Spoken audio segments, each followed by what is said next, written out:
göyçək qar yağır ana, bu sabah nə göyçək qar yağır ana.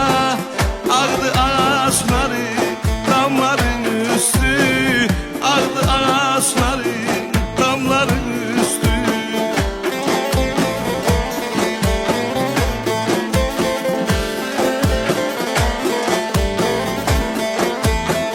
Bir dön göyü yeri tutana bak, bir dön geri göyü tutana bak.